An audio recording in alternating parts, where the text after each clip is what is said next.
telling you, I don't know what it is about these Just wear it hats. straight. Put I, your I hat. don't know how to make my hat straight. Well, welcome back to the podcast. This is a home team episode, and we're going to talk about an active shooter situation. We're going to talk about a variety of different things about being prepared, about being capable. But dude, yeah, MDV. I don't know, man. If you're watching this like on on the YouTube or on Spotify, I always have a problem getting my hat straight. But I thought that was just your style that you like to no, wear it's it not my. like slightly off center because No, it's not. you do wear your hats always slightly off center generally. No, you know what I think it is? It's just like a lean that just occurs. It's kind of like my shoulders. My right shoulder is always low because I broke my collarbone and I can't get it to be regular. So it's kind of like the same thing with the hat. It just is a way to compensate. But good morning, guys. Good Good morning. morning. I'll take your word for it. Good morning, man. Dude, Where to start? because Uh-oh. look, it's audio. Oh boy. That's it. Oh boy. His Crooked audio's hat, bad toast. audio. This episode is toast. Between the hat and the audio, this is, yeah. All right. So, Gabe, we were originally going to talk about nicotine, which I do think is a really interesting subject because we talked about this like maybe like, I don't know, 5 days ago. And ever since you brought it up, I actually went and I was doing some research. I then was talking to a variety of different friends of mine who I do know utilize nicotine in particular. And so I did quite a bit of background on that. So I'd like to get to that at some point today. If we don't have time, we'll save for the next episode. But let's talk about this New York, tragedy, and obviously a variety of others that happen around the country because you brought it up. Let's Well, start yeah, there. man. I mean, one of the, I think, biggest things that you've been super vocal about, and more so recently, is this idea of like being capable, and something that we've talked about on the podcast before. Obviously, we all think it's very important. But I think that sometimes there's maybe just a little bit of a disconnect of actually thinking like what that looks like in real life. Like what's the scenario that might happen that's going to require you to not just be fit physically, but also mentally, like being able to keep your cool, like figuring out like what you should do in that situation. And so when this came up, I mean, obviously super sad, man. I was actually talking to one of my NYPD buddies this morning who knew the officer. So one of the officers, Was it for- Eric? Were you on? no. This is my buddy from college, one of the guys I did the triathlon with. And so far, and again, all of this stuff, like, do not get your news from our podcast. This is like a quick search on like the latest that's been reported. But that's another thing with these things. Like, this is going to change 5, 6, 7 times. Unfortunately, a lot of times with news like this, people are more, trying to just get news out quick than get it right. But so far, there's been 4 people reported as, casualties, and one of them being an NYPD officer. And that specific officer, my buddy actually like knew from like a degree of separation, because sometimes with NYPD, it's such a big department that like just because something happens to an NYPD officer doesn't necessarily mean that if you know someone in the department, they might know them. But he knew of him. He said that they were just like 2 years apart from like when they started. And it's also interesting just how that all just kind of makes it seem like it hits closer to home. Like, I know MDV's originally from New York. I'm from New York. You see something happen in like a place that you're familiar with, and you almost feel more like impacted by it in some way. And that's also just kind of like a strange feeling altogether. I haven't lived in New York for a long time, but you still feel this like, I don't know, this like elevated emotion to something happening there. But anyway, I thought it was worth bringing up because A, it's timely. B, it's a big city, man. Like, even if you don't live there, like, how many of us have traveled there, spent time there with family? Like, this happened middle of it. Like, it's not a 1 a.m. bar fight gone wrong. Like, you're not in like a super dangerous situation. This is 6 p.m. on a weekday. So I think that it begs the question of, A, what does being capable, being physically fit, all the things that we talk about, like, how does that actually, the rubber meeting the road in a scenario like this? And I'm curious your guys' take on like, you're walking around with friends or family or whatever, in a big city, shots ring out. Like, what are you doing? Are you carrying everyone you can carry and getting out of the way? There were some videos that came out of like, people going in and like dragging what looked like a body. I don't know if that was one of the casualties or anything, but are you putting yourself in harm's way to help out? does it just become self-preservation and preservation of your family? Like there's so many, and I know that it's impossible to answer those questions like Monday morning quarterbacking of like, oh, I would have done X, Y, and Z. Like I think it's I don't different think once it's you're so in it. situational, I don't think right? it's impossible to answer. I don't think Yeah. it's impossible I think it's to answer. hard. I think it's hard. Yeah, but But anyway, the thing curious is, your I think thoughts. it's a discussion. It needs to be discussed for sure. So a couple of things about this stuff is that, yes, there was this shooting tragedy, this active shooting tragedy that happened in New York City. But these things happen all over. And I'm not trying to sound fatalistic. I'm not trying to ring the alarms. I'm not saying that like the second you step out of your house, you have to be filled with fear. But let's call a spade and understand that things have happened in Arkansas, Florida, California, Connecticut, all different venues, all different types of people, random targets, not random targets. It's happened quite a bit over our lifetimes that there have been situations in which during general public activities, broad daylight, at night, in the afternoon, in the morning, doesn't fucking matter. There are people out there that if they want to inflict terror, they're going to inflict terror. And I think one of the things that, so I feel really fortunate, first of all, to have not been directly in a situation like this in my life. I feel very fortunate. I've never had to make these split-second decisions about what I'm going to do, how far I am from the actual threat, who I'm with. Do I have exits? Do I have to defend myself? Do I have to actually charge this person because they're 5 feet in front of me with an M4? Whatever. All of those things, I think, need to come into your head. But what I do feel really fortunate about as well is I grew up in New York and spent a lot of time walking around New York City as a young kid. So I grew up on Long Island, a 20-minute train ride into Manhattan. And I think the lessons that my parents instilled in me, and then also being around a lot of people who gave me advice about situational awareness, I consider myself a very situationally aware person. And I think that that's something that I've seen a lot of people just take for granted recently, no matter where they are, who they're with, no matter what's going on, even when they're crossing the street, people's situational awareness is not there. It's non-existent at all. I live in Oceanside, California right now. I live by a very busy thoroughway that's right on the water. Cars coming and going, people with bikes, people with e-bikes, mopeds zooming around. I can't tell you how many times I've seen people not pay attention to their surroundings. I think the most important thing that you can do of all of this stuff is make sure that you're paying attention to your surroundings so that if you have the opportunity to avoid a bad situation, you can see it as far in advance as possible. And I think that one of the things that I've also been really proud of is I trust my gut in these situations a lot and have almost never regretted it. So if I was going around a corner and I saw somebody who I didn't think was a friendly person or super threatening, I'd probably back up around the corner and think about what I'm going to do. Do I change directions? Do I go the other way? Do I have to defend myself? How threatening is this person actually? That's just the way that my mind works. And I think a lot of that came from walking around a busy city as a kid, that you had to keep your head on a swivel. You just did. Life moves really fast in New York. Cars, taxis, Ubers, whatever. People trying to pick your pocket. People trying to take advantage of you. It just made me more situationally aware. And of all this stuff, yes, these are tragedies, some stuff you can't avoid. You're going to be close to the event. You might be far away. But the situational awareness, I think, in general about life is super, super, super important. Super important. What was the name of that book? Remember that one, Gabe, that I read about Left of Bang? Left of Bang. That's a Wait, great book. I vaguely remember talking to you, MDB, about that book. Yeah. Back in like the Campbell days. Great book. No, Fantastic book.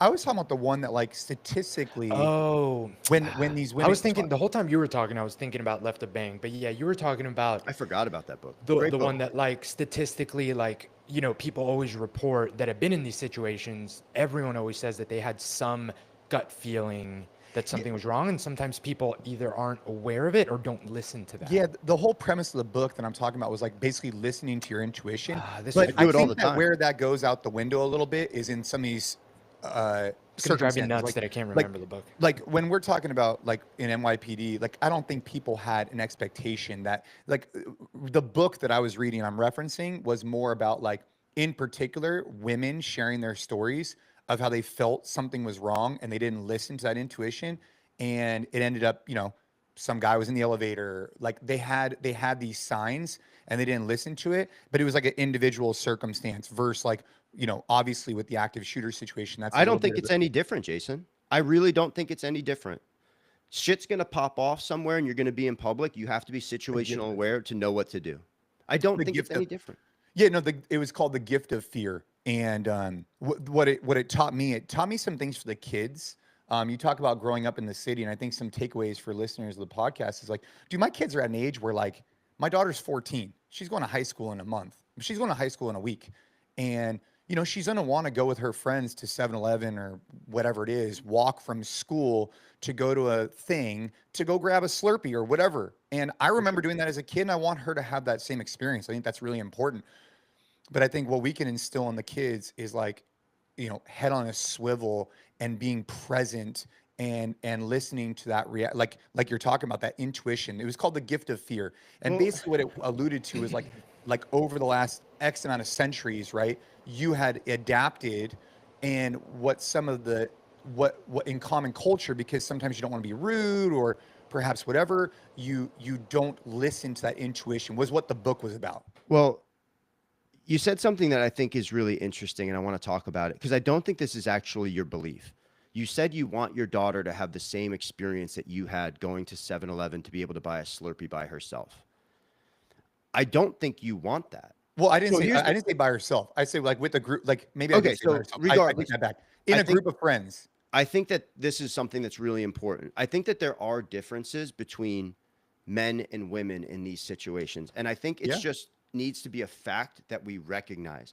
Not that we harp on it, not that we like have to say that, this is a second class. None of that stuff. I'm not saying any of this stuff. I know many women out there who are capable of defending themselves, who are very situationally aware. But it's just a fact that if I'm walking down a dark street at night, or if I'm getting into an elevator by myself, I'm situationally aware in those situations, but I'm not necessarily always afraid of what I'm encountering or always thinking that the person inside the elevator is going to take advantage of me. I think it's a completely different situation, honestly, for women. I do. And I think that's just the reality of life. And it's a hard reality and it's sad for sure. But I would not be comfortable if I had a teenage daughter with that teenage daughter getting into an elevator by herself with a man. No. And that's the kind of situationally awareness that I think needs to be taught to people. Not that you live your life in fear, but that you know that the better option is to wait for your friend who might be coming, or to wait for the next elevator, or maybe just turn around and take a loop around the block or walk back to the front desk or whatever. Yeah. And we've been imparting those specific characteristics for as long as I can remember with Ava, right? Like what I want her to be able to do is to walk with a group of 4 or 5 friends and have all of them aware. They're like, dude, like if you're in a group, I want them to be aware, head up, not on their phone, and just being present. And if they don't feel like something is right, they should just get out of the situation. That's their best thing they could possibly do. For sure. But I think that those lessons that we've been trying to instill for a really long time, like Ash and I are very aware of this now, especially with her about to be getting her driver's license. Like things that we're really focused on is like when I'm put in certain situations, we were in San Francisco, we were traveling. I'll take a moment, I'll pause and be like, Ava, right now, here's what I'm seeing. I'm just trying to make you aware of this. Like, I see that guy over there. This is what's going on in my mind. Like, do you see that? And just trying to like, through life circumstances, try and share with her, like, you know what I mean? Like, I'm not trying to make her overly like, dude, I think about this stuff all the time. All the time I think about it.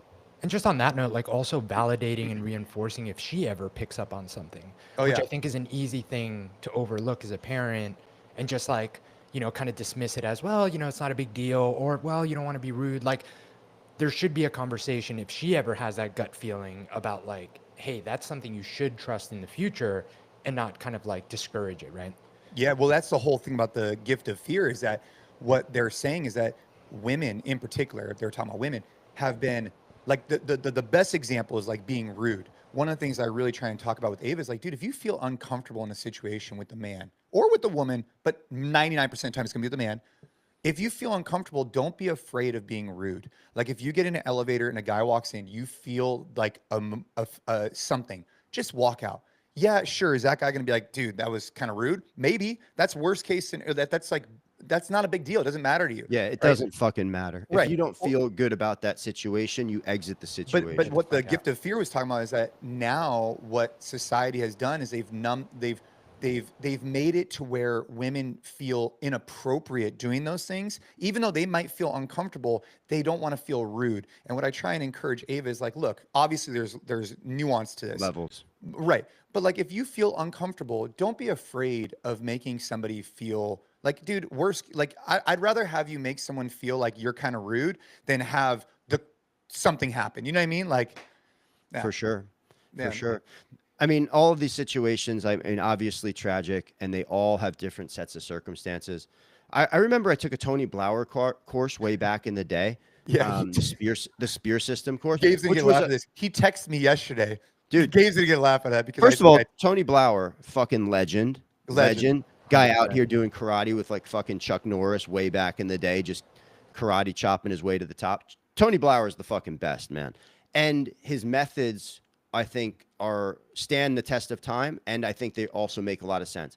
But one of the things that I really took away from his spear system course was the fact that in an active shooter situation, the proximity that you are to the person who's inflicting the violence or the terror really matters in terms of what you're going to do.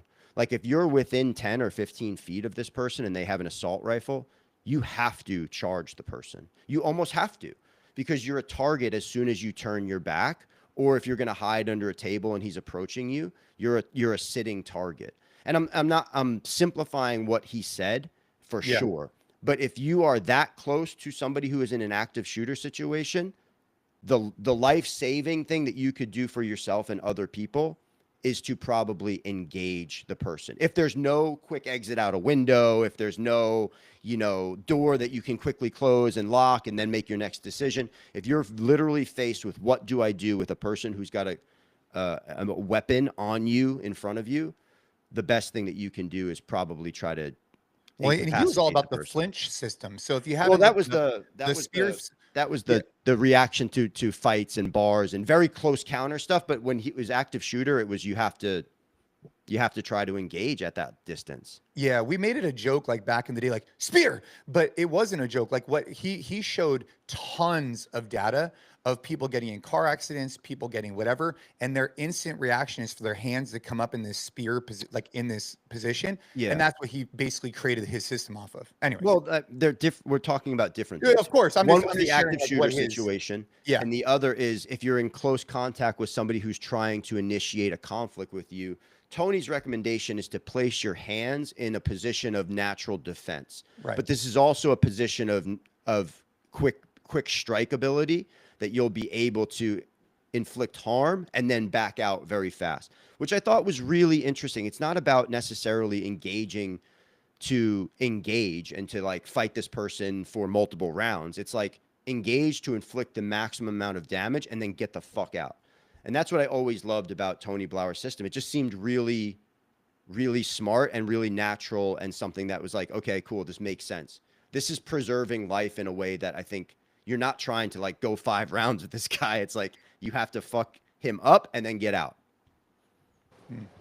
Going back to one thing that you said, MDV, and it's a bummer that it needs the qualifier of like, I'm not saying that like women can't do this and that, but it like drives me nuts that there's anything controversial about saying that like women need good men, like need good men. You say that and like people go crazy. Like you're saying women can't, like, no, I'm not saying that at all. I'm saying that as someone that's raising a daughter and has a wife that goes out alone with the kids, I want there to be more good men out there. Yeah. I want there to be Jason Khalipas that are out there. So if some shit goes down and like I'm home at work and she's whatever, like I want them to be there, because to say that there isn't a difference with like what even my wife, Ariel, who's taken a sheepdog course, is very capable, is very fit. The things that she can do, just because, again, she is a woman, is very different than like if I was out with the kids. Like saying this by no means is like demeaning women, is like talking negatively about women. It's just like stating a fact. And the fact that that's in any way controversial, like absolutely drives me up the wall. I Because think all I'm that, saying is yeah. that we need more good men. That's it. The arguments about this being controversial and saying that, oh, this is a position that's harmful to women is actually more harmful to women. 1,000,000%. For 1 sure, million more percent. harmful to 1 women. million percent. It is a complete denial of biological fact about just strength, size, agility, and the ability to inflict harm on other people. More often than not, men are going to be able to do that over women. And it Well, just is, it's just a fact. It's just well, a and fact. taking it a step further, right? If you look at the statistics, the acts of violence, like again, going back to that book, like he referenced the aggressor always as a man. And he started off in the book being like, dude, I'm gonna be politically correct about this because 97% of the time it's a guy. So I'm just gonna say the man is here because that's what the statistics say, right? And so from an aggressor perspective, it is most of the time gonna be a guy. And Yeah. so you need to be able to, I think just being real, I'm right in the thick of this, obviously, right? And I think being real with my daughter about the way the world is, I think is important. Like, I think empowering her with skills, empowering her with mindset and with situational awareness is what's in my control, but also making her aware, like, dude, like her and I were battling in the pool the other day, right? We're playing water polo and we're leveling up where I'm trying to like actually try and like get in front of her. I'm trying like whatever. And I pulled her under the water and we finished and she's like, hey, I'm just letting you know, like, it's really hard to move you. You know, you're 220 pounds and like, it's hard to move you. You're a big guy. And it's just like, it was a realization for me that like, dude, their size does make a difference and strength makes a difference. And like those two things, along with most of the time the guys being the aggressor, dude, those are factors that women need to be aware of. It's really important. For sure. One And of the most, just a really, really like real life example that I remember, and you guys will appreciate this. When I took the sheepdog response course, it was like the couples version. So there was half women, half men. And we did the day that was like 6 hours on the mat and we had some open rolls after. It was mind blowing to me, and thinking back on it now, how much of a fish out of water I was as someone that hasn't trained with the guys, but rolling with the two female instructors who were very experienced and, had, I think, like a purple belt. Like the difference between the two, just because you're that much stronger. And again, I'm sure that there are some women out there in BJJ that can like tie me your into fucking ass, bro. There's women out there who'll beat your fucking ass, and mine too, and Jason's too.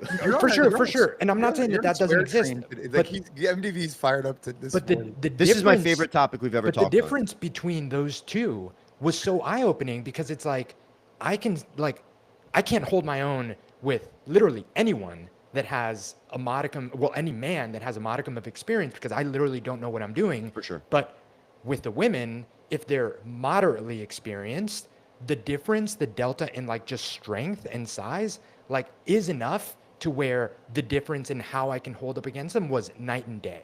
And that to me was very eye-opening. Yeah.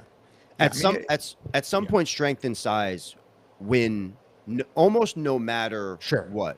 And in the male training environment, training can help reduce the amount that is a factor. Like you can be a smaller man and train yourself to have a tremendous amount of skills, and you can be able to handle much bigger men who don't have training. That's a fact. I've seen it go down, but then there's also some point where you know, if I'm 170 pounds and a guy's 300 pounds and he's got a little bit of training and I have a lot of training, that's going to be a fucking hard battle to fight no matter what, because a 300-pound man is a very, very, very large man.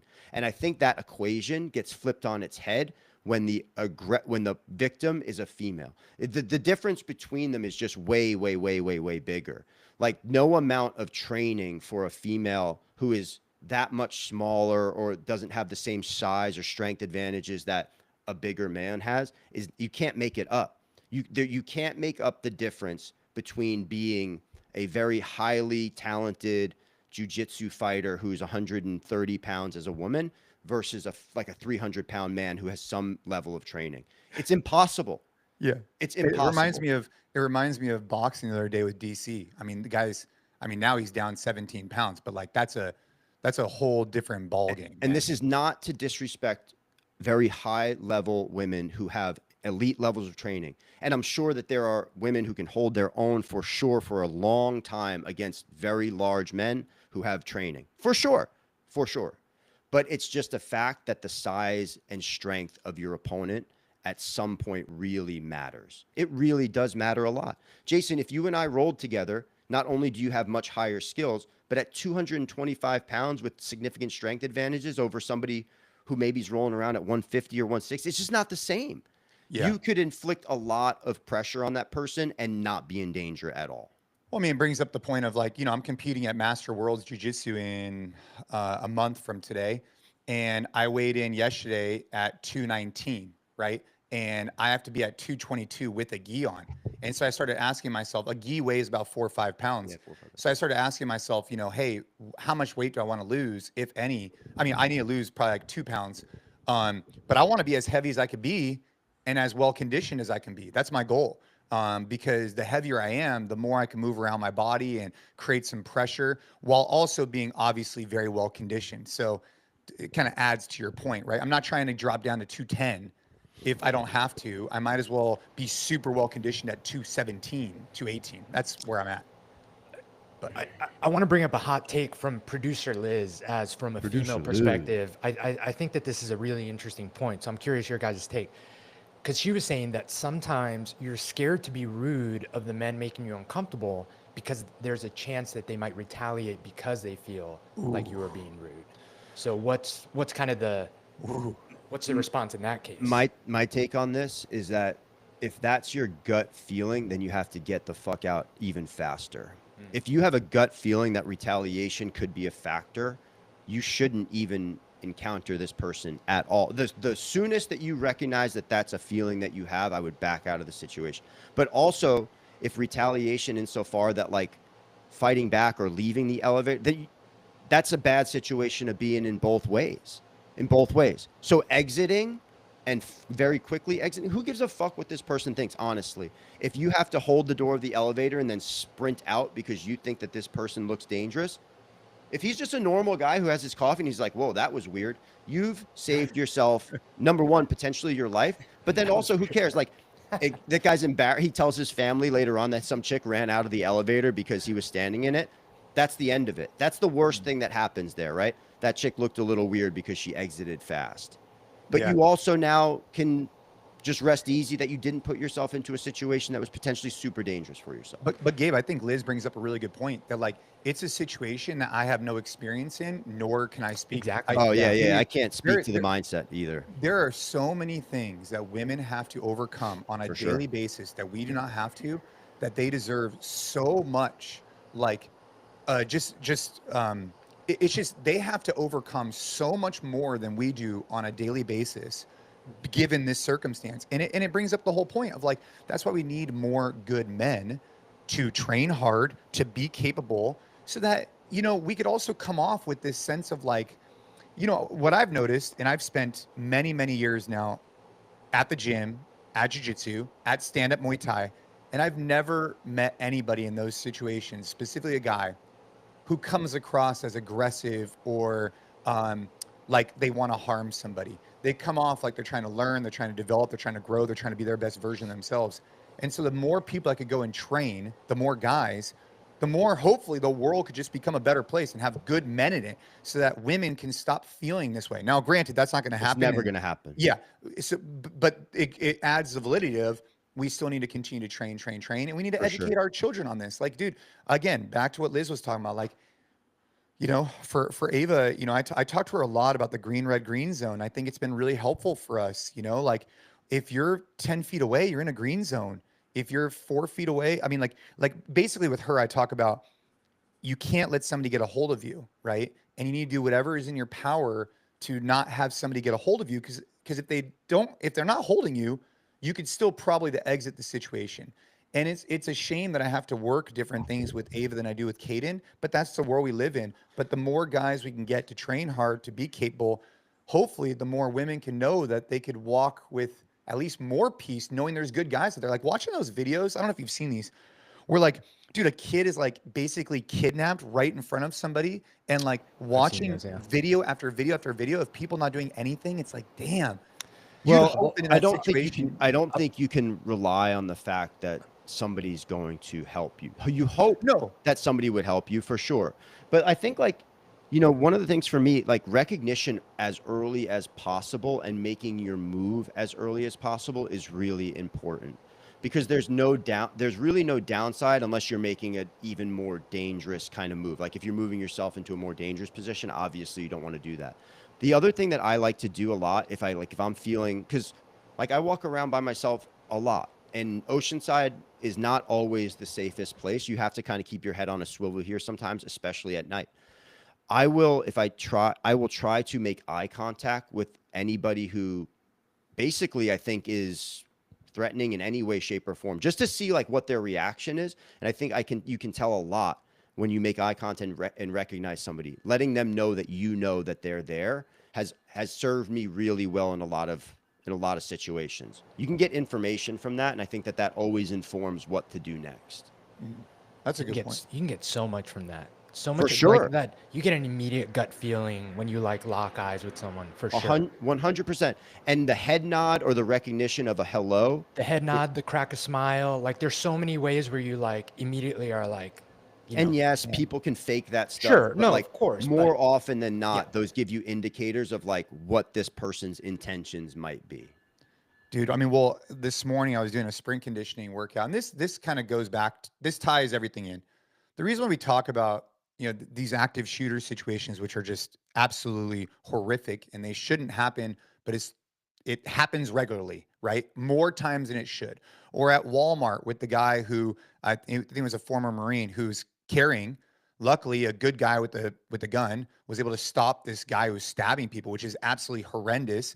And all these other things that are happening just this weekend, right? And you talk about hitting home. I mean, you guys are from New York. I remember years ago when something happened at like a Gilroy festival. I mean, dude, Gilroy is like 45 minutes from me, and we've been to that festival before, so it hits home. But what is in my control is to try and educate my family, educate myself on situational awareness and obviously skills and whatnot. But our TH Daily program, I just want to give a shout out to it because this morning I was doing a sprint conditioning workout and yesterday was a strength workout. And the way we structure these workouts over a given week, I truly believe, this is my opinion, right? And I know you guys have different, not necessarily different points of view, but you like to train differently. The way I like to train is I want to be the most capable guy in the room. And I feel like TH Daily allows me to do that. I'm hitting a strength workout. I'm hitting a fast sprint workout, which is like 1 minute on, 1 minute off, 30 seconds on, 30 seconds off. I'm hitting a longer aerobic session. I'm hitting another kind of cross training session. So at the end of the week, when I look back at the bulk of work, I'm like, wow, I've hit different time domains. I've heard all these different things. And it makes me feel like if life demanded I had to perform, I'm in the best position to do so. So if you haven't checked out the Train Hard app, in particular TH Daily, do that. And also on that note, we have No Time for BS launching on Monday. We also have Flex, a new cycle, both incredible programs. I'm sharing with you guys what I follow on a daily basis. Hell yeah. Hell yeah. Covers all your bases. What's For your sure. burpee? What's your burpee test score though? Ooh, bro. 32. It's all- Stay tuned. Stay tuned for the full score reveal. I revealed the on score. I revealed the Dude, score early. I'm convinced that 31 was. ballsy move. I mean, I don't know who I told. Oh, I told Justin Costas. I'm like, yeah, bro, MDV got 31. He's like, ah. Yeah, I you want to he not believed believe it. me? Come, Justin No, can come it- fucking do it on my porch here. He I'll do it believed with him. He Come up, believed it. anybody. I'll take all comers on this. This is how confident I am in this burpee test. I love this test for me. It's a fantastic test for me. If it involved a 225-pound barbell that I had to clean to my shoulders every other round, I'd be fucked. But for 15 burpees a minute to that standard, I could continue to go for a long time. 31 was hard for sure. Stay tuned for the full score reveal at the end of the week. This is gonna be a fun one. Yeah, It's a lot like the workout Death Row, though, Jay. It's a lot like Death Row, and then there's a 30-minute version of 15 burpees and 15 cows that I've done before. dude. And I mean, both those are I tough. can't even fathom myself getting to 20 minutes. To be honest, I mean, I'm really Yes, you excited to try it, but like, I mean, it blew my mind because for 15 years I've been doing 10 minutes. Like, and it was always that time domain because I felt like it was just like this thing that I was trying to develop my engine within that time domain. And so I never had a desire to go further. Instead, I would just add more burpees. So I think the most I got was 17 a minute for 10 minutes. But I never was like, oh, I want to keep going. Well, a couple of reasons on this test. The standard for what we're doing here is a faster cycle time movement. We're dropping down to the ground with chest and thighs touching, and then you stand back up. So there's no jump and clap. There's no additional exhaustion of your legs from the jump and no overhead exhaustion of your arms for the clap. So right off the bat, you have a little bit of an extra edge. You also hear, if you're good at cycling burpees, a 3-second burpee really isn't that difficult to that standard. And I can hold that pace, and I did hold that pace of like the 45-second mark through about like round 15, 17, 20 or so. And that's when it started to fall off to about like 50 seconds. And once it fell off to 55 seconds, that's when you know you have to turn it on. This is like any other death by workout. If you have a really good sense of the movement and your own capacity, once you start getting to a point where there's like 5 seconds left and you're like, wow, I'm at 90% and there's only 5 seconds of rest, the next 3 rounds are going to suck. That's just the death by formula. Yeah. Every single movement is like that. I got to figure out when I'm going to do it. I think I'm going to do it tomorrow. I might do it. So I'm supposed to go see DC tomorrow. I might have him and his fighters do it. No, it's scary. Really, I think 40 rounds is doable. I think there's people out there, highly conditioned, probably CrossFit experienced people who can do 40 rounds of this, which is kind of crazy. Well, I mean, what is like the world record for, I mean, I guess we could look it up, but like I remember a woman came at one of the Two Brain summits and she said that she was trying to hold, I can't remember the number she was going to say, but like something like, yeah. The thing is with these tests, it's kind of one of those things where it's going to be exponential how long someone can goes who has the capacity to keep it aerobic. Because that's the definition of it being aerobic. If you never go anaerobic or you delay it, it's probably someone that can go like 90 minutes on this, to be honest. I was never anaerobic until the last 2 minutes. Yeah. If you're staying aerobic, like that's the definition of that is that, you know, as long as you're, you know, if you were that type of athlete and we're going to go longer than 60 minutes, you have to refuel while you're doing it. But as long as you have that, you'd be fine. So do you think I should hit up a goo like minute like 15 or what? No, you're not that type of athlete. To break it to you, but I think you're going to go anaerobic right around like minute 12. No, you have a lot of grit. I think sharing the information was a poor move in terms of winning this. No, 100%. I think it was a really good move. No, it's a terrible move. It's a terrible move strategically to win the contest with you guys. The reason I shared the score is because I think this is actually really fucking cool. And I want to see people out there who can get 31 plus, 35, 40. I think that that's really cool. And it's also a wake-up call for anybody who's got 3 minutes on this thing to go, man, I might need to do a little bit more training. But the part that blew my mind, and I know we're supposed to be talking about this later in the week. This is a part of the conversation. 40 or bust. But the reason why this blows my mind so much is that when you said 31, the reason why like literally I almost like dropped out of my chair is because for so many years, not just like a day, I have been convinced that like 10 minutes is like, bro, this is a great standard. Jason, you're off the fucking reservation so far on this, bro. To be honest, like he said 31 and I was like, that sounds about right.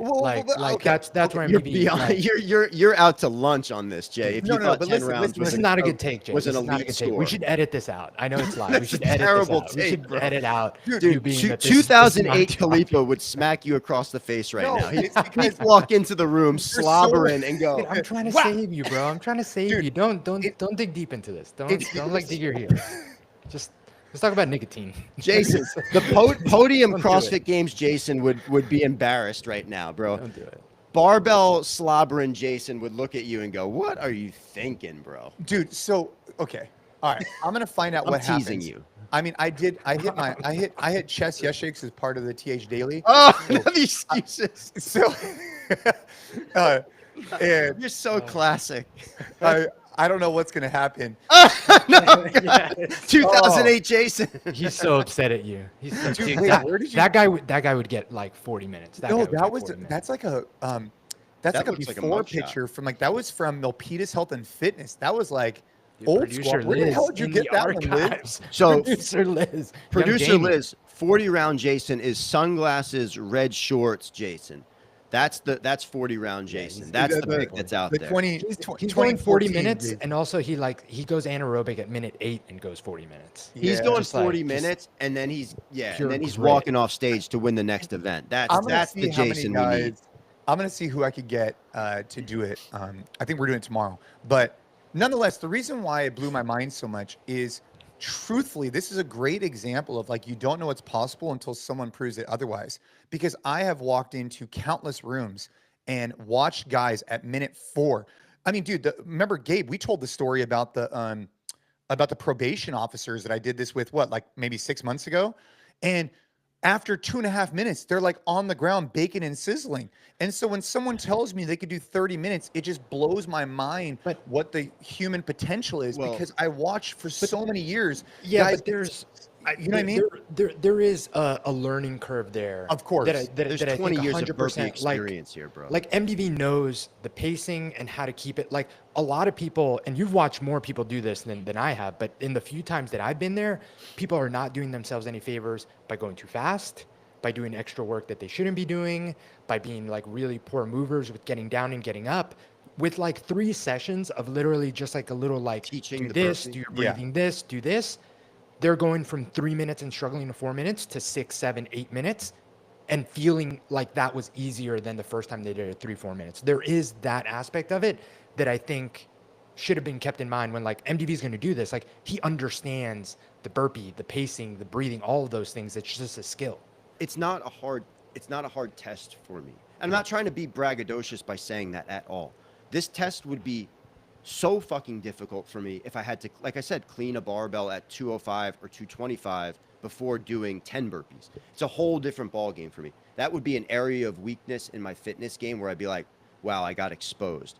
This is, wow, I can showcase what I'm capable of in my wheelhouse. This is just about as good as it gets for me in terms of a fitness test. Yeah, I'm still mind blown right now. Honestly, I mean, I'm gonna let it rip. I mean, dude, I'm gonna go for it. But I was mind blown when I saw the score 31. I mean, like I literally, I mean, I believed you, of course. It was more so like I couldn't. I'll do this whenever, dude. I'll do it It's on site with unbelievable. I'll do it. anybody. Do it So live I'm right on now. Do it site live right right now. now. I'm on site right now for push-ups in Oceanside or anywhere that you see me. If you want to do a set of push-ups, we'll do a set of push-ups. I don't care how many. But then also this burpee test, I'm declaring myself on site for this if it's the right place and the right time. Like if we have 30 minutes and you say, "Hey, show me you can do this," we're like, "Okay, let's go." Dude, it's like the guy who challenged me to a I'm easy to find. Have you guys 500 seen that meter video? row. What's that? Have you guys seen that video? The cop that's like talking to this like gang, and he ends it with like, "I'm easy to find." And that's what that reminded me of. Dude, it was like, yeah, I was in the gym, and I told you guys this before, but like just eating bacon, some guy walks in and be like, "I'm challenging you to a 500 meter row." It's like, I oh, remember that. really? Like, come on, man. Bacon Like, That would Sizzling. feel terrible. That's yeah, but at rough. some point, so I'm excited to give this burpee test a try and see how far I can go. I have a feeling it's going to be a one and done for me, but I could be wrong. Meaning, like, What does that mean? You don't want to meaning, do the I'm max not again necessarily many interested times. in doing 15 burpees a minute for anything longer than my normal standard of like beautiful 10. I love it. It's perfect. But I do want to see what I'm capable of, and we'll see how it goes. It's not a lovely experience, bro. It's like I had to push to a fairly dark place to be able to get 31. Only in the last 3 or 4 rounds though. And getting to 35, I would have had to really go black to get to 35. That was how I felt at finishing 31. I was like, I maybe have 32 in me, but like I would have to really bleed for it. And I just didn't want to hurt. Yeah. That was the thing for me. That was the learning in my head of like, okay, I've reached the point where I'd have to really get uncomfortable, and I don't want to. You'd have to Yeah. go RPE 10. I'd have to be and RPE 10. I that's- finished RPE 9.57 or something Yeah, like that. but That's a 9.75. rare place for Jason these days. So I'm- it's around 6-7. Okay. It's I was honestly at a- rare. It's rare for me too. It's rare Yeah. for me to go to RPE 10. It is true. I don't go to RPE 10 as often anymore, but I was in the belly of the beast at Cowterra's, and I was RPE 10, and they had to like wheelbarrow me out of there. So that does happen sometimes. But I will give this thing a shot. The train hard burpee test. 15 burpees every minute on the minute for 10 minutes is the Jason Khalipa standard. 3 minutes is your minimum. 5 minutes is the goal. And if you're like crazy like MDV, you're at 25, 30, maybe even more. What is capable of the human potential? I'm thinking someone's going to get 50 at this point, I see somebody putting up 40 fairly quickly. All right, that's Fairly the train quickly. hard burpee test. I wonder if we can get, I was thinking I was going to talk to DC about this, see if he could challenge Joe Rogan to see how far Joe Rogan can get on the train hard burpee test. I think guys in the MMA, jiu-jitsu space, like I think they could do pretty well in this. And obviously the CrossFit space. Well, he's got some specific advantages. He's well trained. He knows how to sprawl. He's low to the ground. He's got power out of his hips.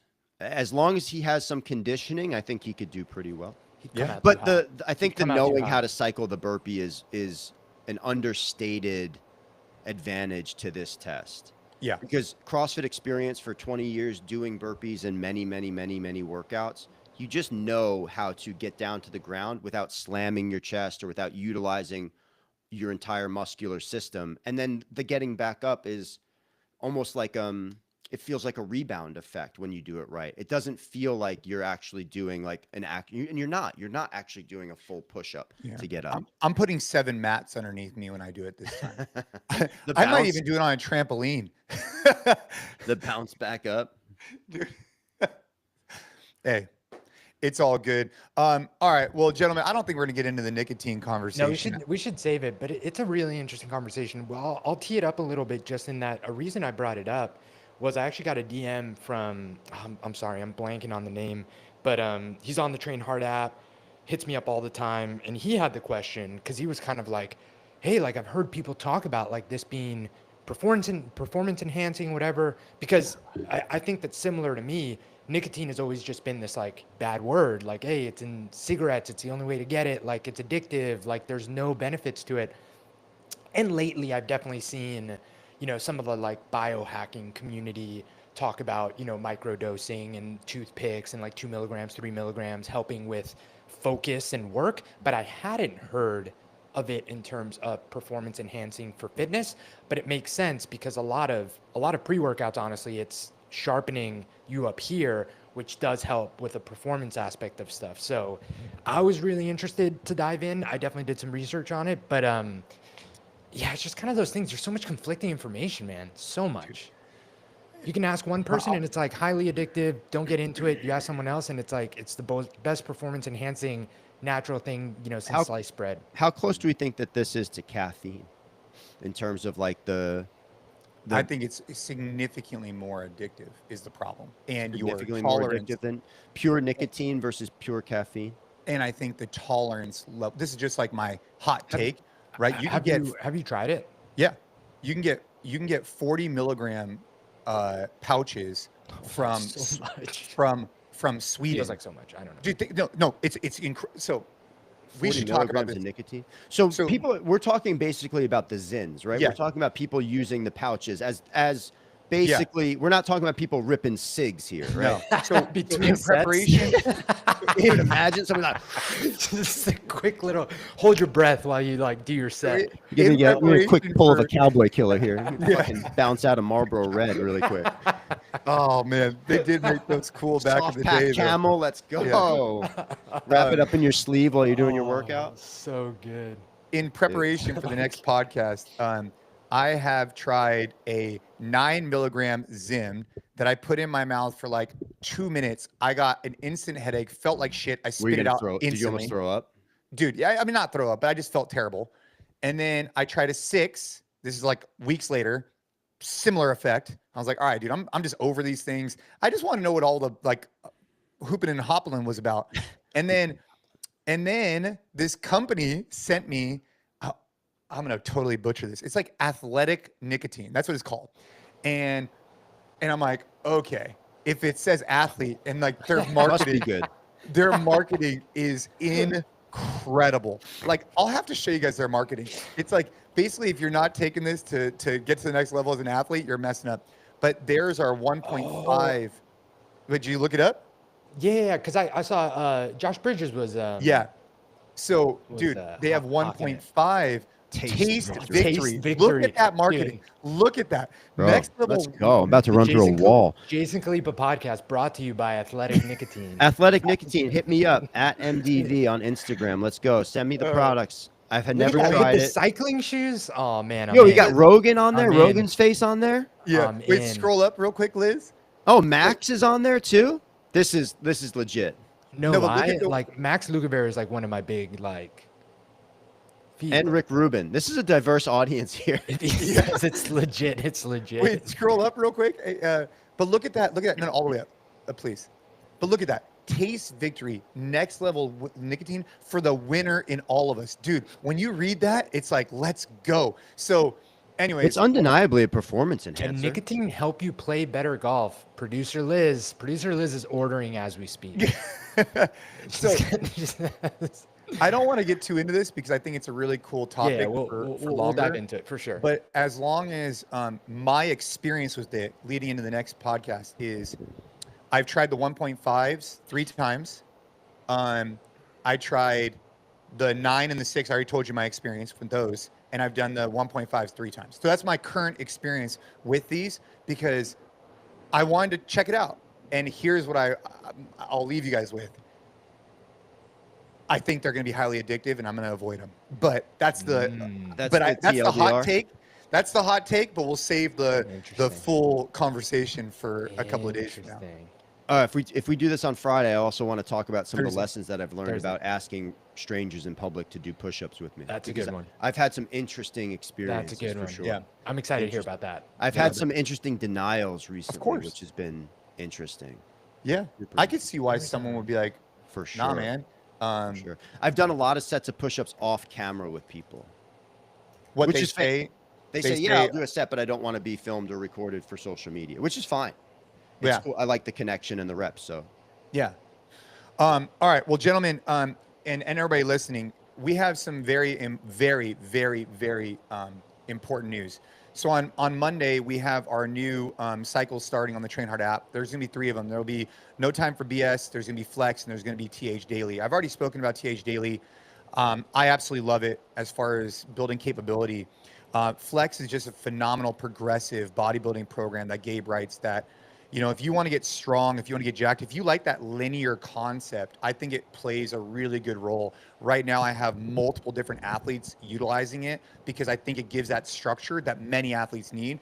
In particular, if you're getting conditioning off the mats or off the whatever, fantastic program. I love it. And I love the variety.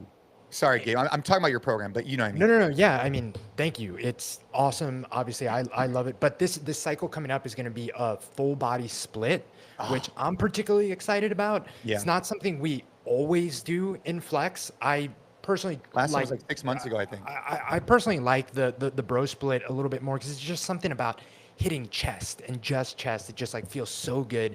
But having said that, I think that every now and then a full body split, getting legs, chest, just a little bit of everything actually lets you accumulate more very high quality volume through the week. You're never going to be like super sore, but I can't stress enough, like soreness is not the best like just indicator of like the efficacy of your workout. For sure. It's actually more of an indicator of like just you're not recovering well or you're not really adapting well, which is going to be natural if you're changing things up. But if you want to put on muscle and just enjoy a really good program, super well balanced, and now all the programs are going to have a 3-day a week and a 5-day a week version, which I know has been super key and something that's been requested a lot. So no more guesswork. You'll literally be able to see on the app, hey, I want to do this 3 days a week. Either you only have that amount of time or you're combining it with like training for running or something else or the mats. Perfect. Took out the guesswork for you. You're going to see which 3 days every week you should hit. So super Love it. excited, man. Super Love fired it. up. And No Time for Bullshit drops on Monday as well for the first cycle. The very first release of the first 45 workouts of NT4BS.